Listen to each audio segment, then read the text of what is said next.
Hi everybody, welcome back to Sapiens Forward. Today I want to talk about what my thoughts are on what is coming in 2025 for AI. But before we get to 2025, I want to talk a little bit about where we're at today. So it's December 2024, a few weeks left in this year, but there's still a lot of things that have been going on lately and plenty more to come. So as far as what we've been seeing over the last several months, over the last year, the big thing has been the advancement in generative AI tools. So the big player to really make a splash on the scene, of course, was OpenAI's ChatGPT. But then soon after, we got Copilot. Google has been working on their tools. They had Bard, and now it's Gemini, and of course, tools like Anthropic's Claude. There's a lot of new generative AI tools coming about seemingly every week, every month. And the main ones are certainly continuing to get advancements. OpenAI has had their 12 days of OpenAI over the last week or so. They're showcasing some of their new features and new tools coming out. And of course, Google made a big splash just this week with more announcements about Gemini and Gemini 2.0, their flagship AI tool. So for 2024, generative AI tools and their development has certainly been a big piece of the news in where AI has been going. Over the course of the year, we've seen increasing integration of these tools, not just with existing platforms, but each other. So, of course, we're seeing integration with some of the different models like DALL-E for image generation into some of the existing models and AI tools.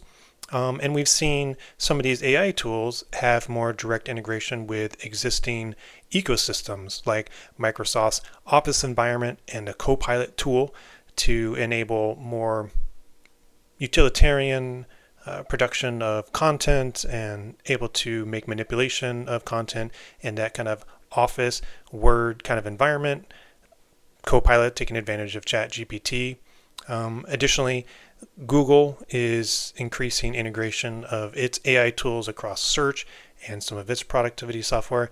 And finally, we've had recent additional announcements about OpenAI and their partnership with Apple and how ChatGPT is going to be directly integrated into Apple's software, Apple Intelligence, tools like Siri, things like that. So increasing integration has been kind of a hallmark of the last 6 months or so as these tools have started to become more sophisticated and ramped up and looking at ways to further find their place in our current workplace and lives. But the other kind of side of this year that I think is really notable is just the sheer proliferation of new large language models, new AI tools. The scene has just really exploded with all kinds of creativity and startups are popping up here and there. I think a lot of this has really been driven by the open sourcing of the LLaMA models by Meta. I think that's really opened the door to making it possible for companies to come up with their own ideas, startups to come about to create their own tools and products. And certainly some of the other closed system models, they have their APIs, those being available for other companies to utilize and generate products on top of those is a really compelling way to get started with using a really powerful frontier model, as it might be called. One, frontier models being the really top shelf, the more sophisticated and more compelling models out there, just to be able to leverage those and start creating stuff. So there's been a lot of great activity this year, a lot of interesting things happening, but I think next year, 2025, is going to be even more transformative. So let's kind of dig into what I think is coming in 2025. So on the kind of creative enhancement side of things, I think we're going to start seeing increased personalization in some of these conversational agents and tools. So what I mean by that is, while working with some of these tools right now, these AI tools are storing memories of previous conversations and chats you've had. It's documenting little tidbits about you, and certainly they're capable of remembering your name and keeping certain kinds of personalized bits of information like, what is your native language that you may want to speak in. But I think as we see some of these systems start to integrate more readily with current ecosystems that we use for tracking and managing our daily lives, Apple's iOS and all of its tool sets is a great example here. We're going to find it much more in tune to who we actually are as people, as far as what do we have going on next week? What are our preferences? What kind of restaurants do we like to eat at? What kind of places do we normally hang out in for recreation? I think that's really going to start to hit its stride with this integration with ChatGPT into the Apple Intelligence product for Apple's iOS, Mac, and iPad devices. That's going to open up that graph of who we are as people, and what our personal preferences are to the AI tools to help us suggest things we might want to do, or if it understands what we have going on, maybe give us some recommendations on what we could do over the weekend despite the weather being not so great, stuff like that. So that's going to be really interesting to see how that comes about. I think we're going to see more advanced multimodal systems. So what does multimodal mean? So if you don't understand that term, it essentially is various modes of operation. So you might think of some of these AI tools having different modes. If you look at certain tools that are designed specifically for image generation or video generation or text generation, multimodal would mean that this tool can work with all of those different types of modes of operation at the same time or together. And certainly we have seen advancement in these tools that we're currently having to choose from, and the ability to work with a variety of different modes of generation. I think we're going to see that continue to advance and become more compelling, more seamless, and just really just happening automatically. As an example, working with the advanced voice mode in ChatGPT, for example, it's a really compelling tool, but it's limited primarily to just actually working in voice. But you may want to switch back and forth between looking at text, looking at the text output that it's creating for you on the back end while maybe you're talking to it, but then switch right back to voice. I think we're going to see more advancements in that area to make that, again, more seamless and just more natural. And certainly there's a lot of thought about what can happen with AI in content creation in general. So I'm not even going to delve into at the moment the kind of topic around the philosophy of what is art, and is imagery and video created through AI generation, is that actually art? That is a really loaded topic, and it's probably a topic for another day. But with the release of Sora by OpenAI, and further advancements in image generation models, I think the idea about are we going to see AI generated films and even more AI art in the near future? Well, I think we're certainly going to see those things. There's even AI generated music. Again, going to sidestep the philosophical question, is it actually music or what is it? The important thing to really hone in on here is that these are images, videos, sounds that people may desire to consume, they may like, want to listen to, may want to look at, and it's being generated by AI.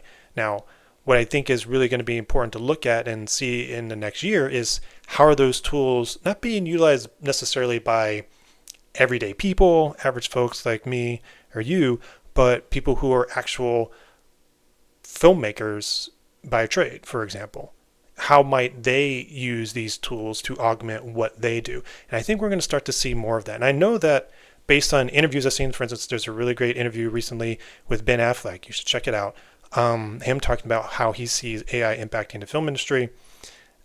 It's not about replacing films and cinema with just completely AI generated material, but rather augmenting what directors and producers and actors can create in conjunction, probably increasing their throughput or reducing their costs.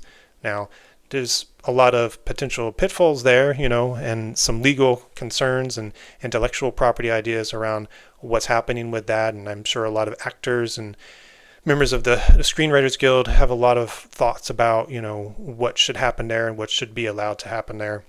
But again, probably another topic for another day. I think we're going to start seeing it. It'll probably start out with more people putting out little videos like, hey, I just made this AI movie. What do you think? But I think, in the next year, we're going to see a major movie produced by an actual studio that actually has components of it that are generated by AI with permission by all parties that are contributing to that. it'll be interesting to see.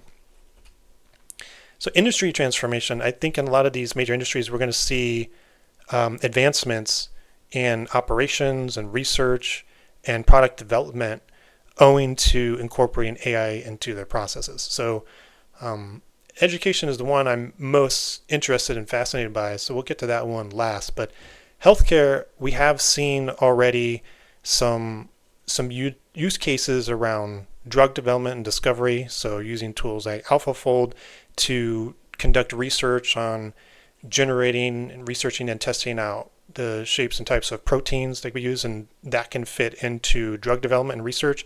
I think one of the main things there is that we're going to see the drug development pipeline and the time and amount of money that goes into that decrease using some of these AI tools like AlphaFold to speed up that research process.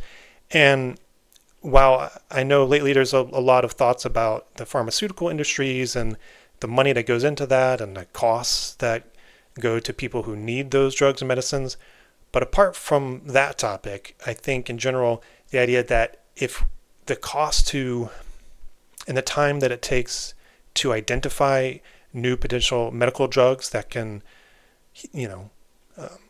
heal people and cure diseases, that could potentially reduce the cost of the drugs and make them more widespread and available, which I think can be very much a good thing. So I think we'll start to see more and more of that as pharmaceutical companies are figuring out how to utilize those tools in their drug development pipeline.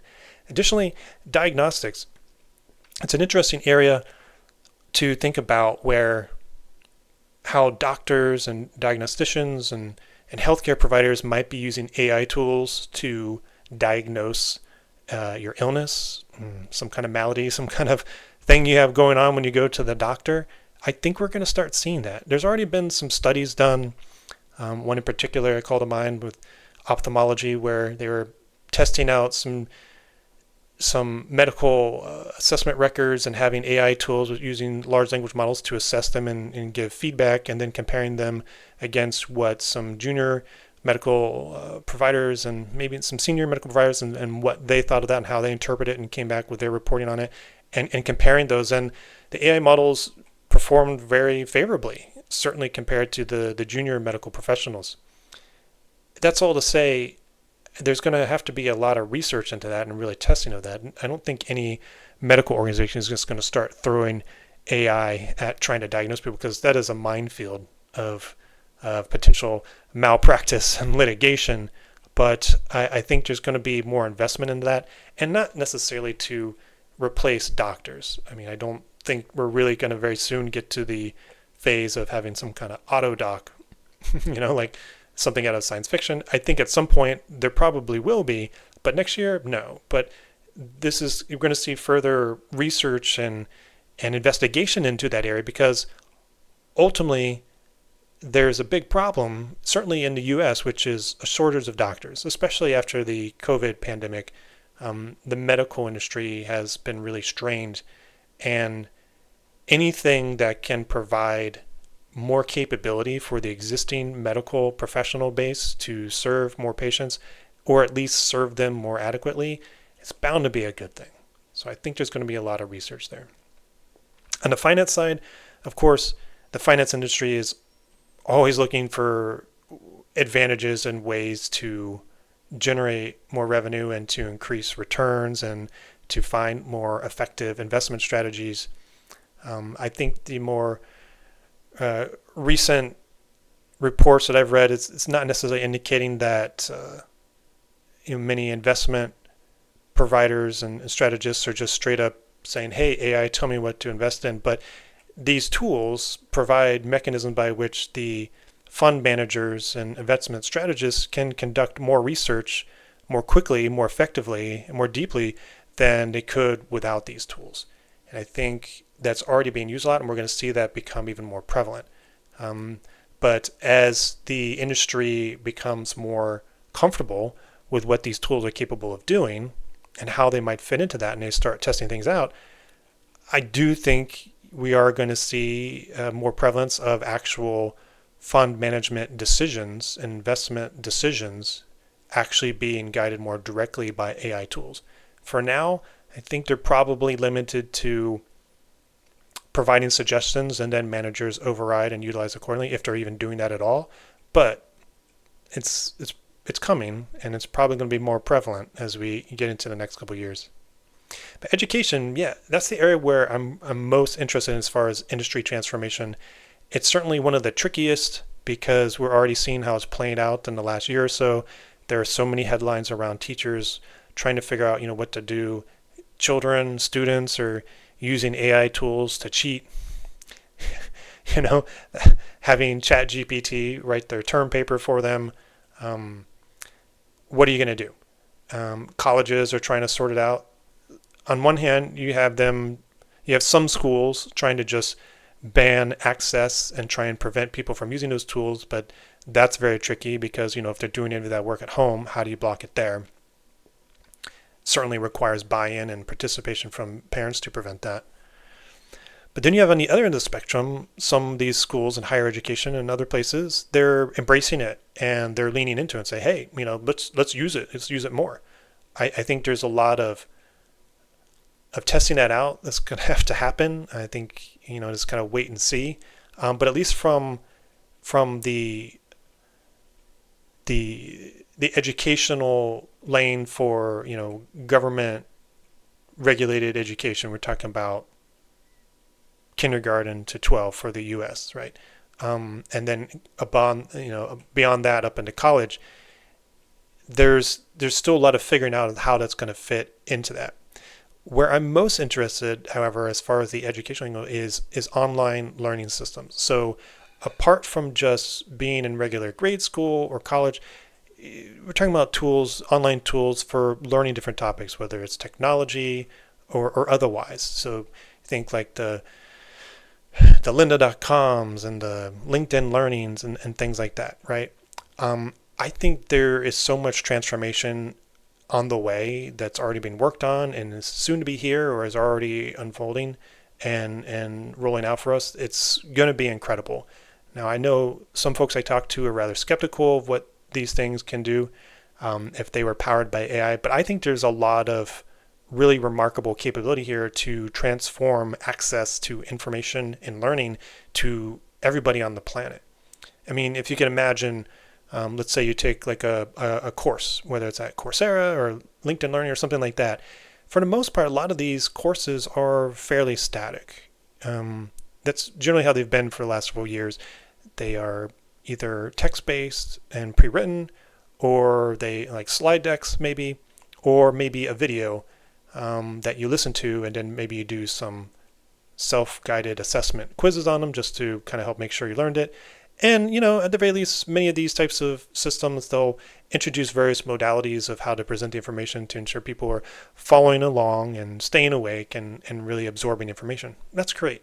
But imagine if you had this AI assistant, an AI tutor, directly integrated with that type of material, with that system, where you can just stop right away. It's like, hey, we just covered that slide, but I didn't really understand the second point in that last slide and what that meant. Could you clarify that for me? And the AI tutor just launching into an explanation for you that's contextually relevant to your specific question. That's pretty amazing. And I really think that's where these tools are going. And if many of these companies aren't already integrating something like that, they're working on it, and we're going to have it soon. Because that kind of dynamic, contextual, real-time learning feedback is really going to transform access to information and actual learning for everybody. So yeah, I'm psyched about it. Looking forward to see what's coming. Now, on the boosting efficiency side, really just looking at technology in general. So smarter AI-powered assistants and advanced task automation. Let's just say it, agents, right? That has been the buzzword for the last couple months. All the big luminaries in the AI space and the AI companies are talking about it. They're working on it. It's coming. Some are even hinting at it or suggesting that it's already here. But I think, in the first quarter of 2025, if not sooner, we're going to see the first legitimately branded agent tools rolling out, and we're going to see how they go, but it's going to transform a lot of things. Now, there's going to be a lot of hype, as there already is, and the initial excitement will be pretty big. And then it'll probably die down as people start to get grounded in reality. It's like, this isn't as compelling as I thought it would be. Because let's face it, that's what we as people do. Whether it's a game or a movie or anything really, we get excited about it. We have to wait a while. We build up our expectations in our head. And then when we actually get it, it's not quite what we thought we'd get because we built it up so big in our minds. But I still think what the first iterations are going to be for agent tools that we get our hands on in 2025, it's going to be compelling. Now, is it going to change the world? No, not initially. It's probably not going to be groundbreaking.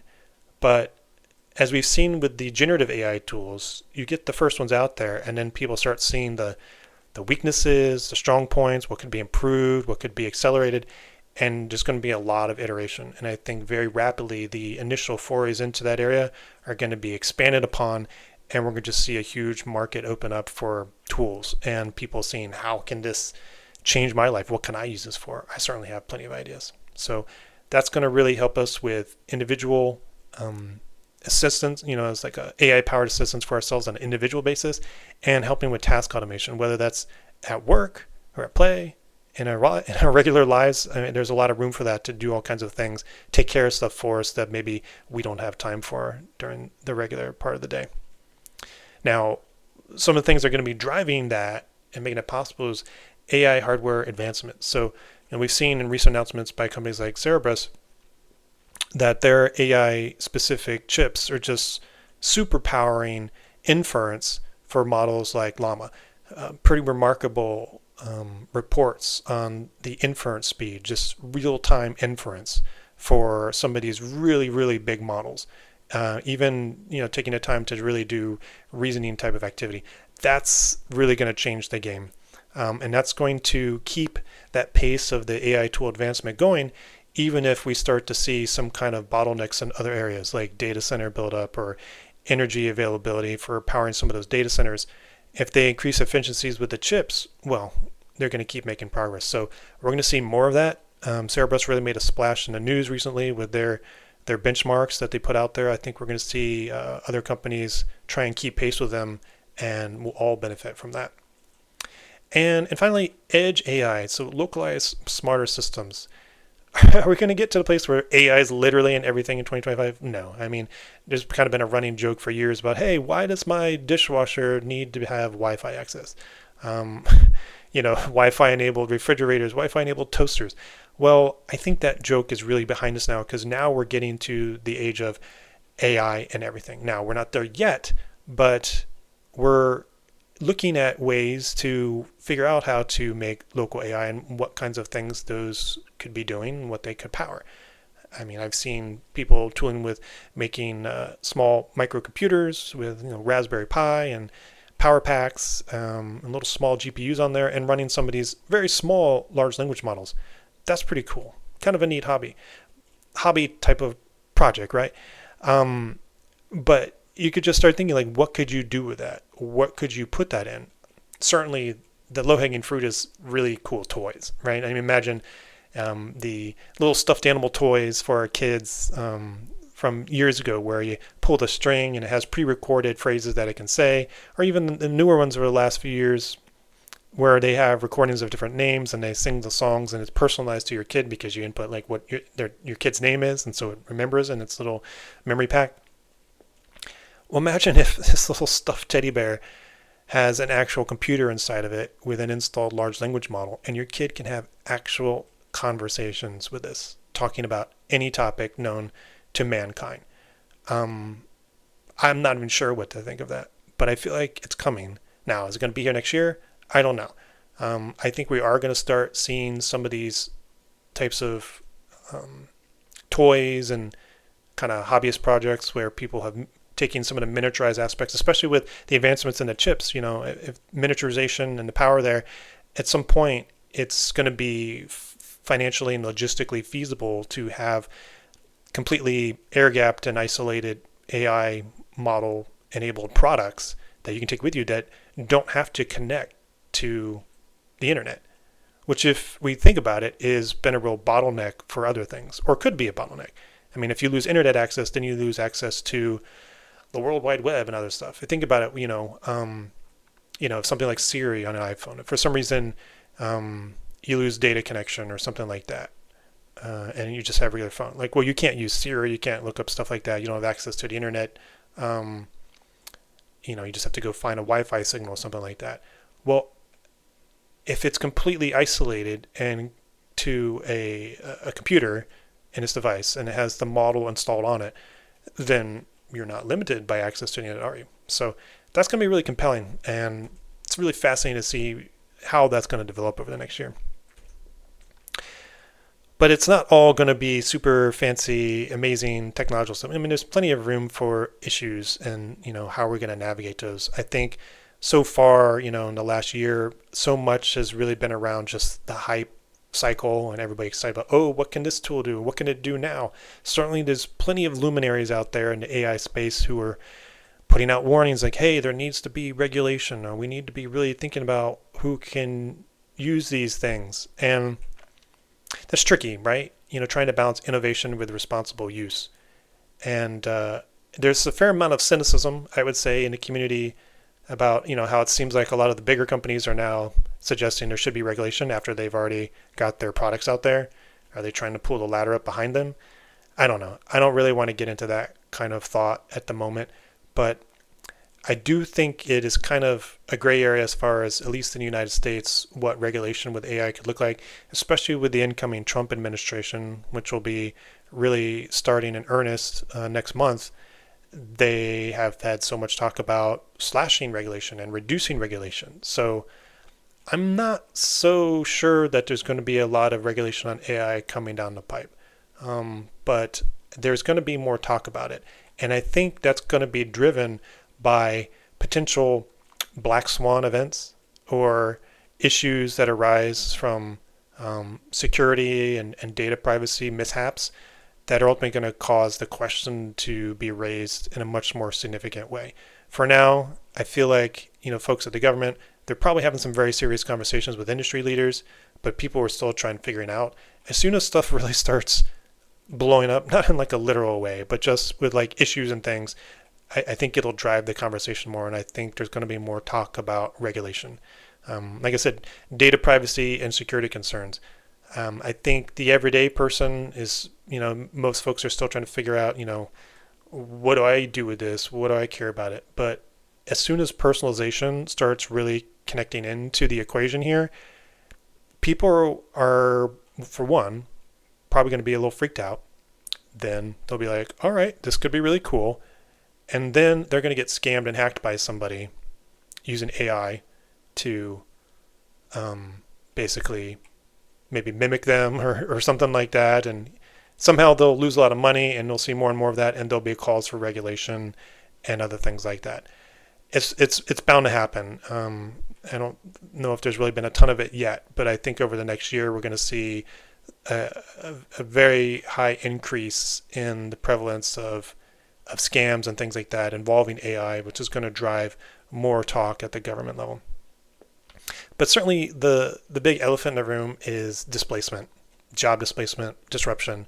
In general, there's so much room for disruption from AI, and it's going to impact so many people on so many levels and for so many years from here on out. It's going to be a defining aspect of human society. And trying to figure out, like, what does it mean? How do we work with this? There's a lot of talk right now about job disruption in the tech space and engineers and software developers. I don't think necessarily like the job data really paints a clear picture that AI is driving all of that. I think there was a lot of ramped up hiring around the time of the COVID pandemic by a lot of the tech companies to create new products and things to support the radical shifts in employment at that time and the economy, and things more or less have gone back to normal over the last year or so, and a lot of these tech companies have reverted to that mean, the more average hiring patterns and employment levels. So I think a lot of that is reverting to the mean in that case. But I do think that we're going to see a gradual increase in displacement to jobs connected to the utilization of AI by companies in a variety of industries all over the place. And it'll ramp up. Now, displacement doesn't necessarily mean people are going to be out of jobs. Maybe they'll find a new job and there'll be a new way to do their work. But it's going to come, and it's going to come in ways that maybe we won't expect.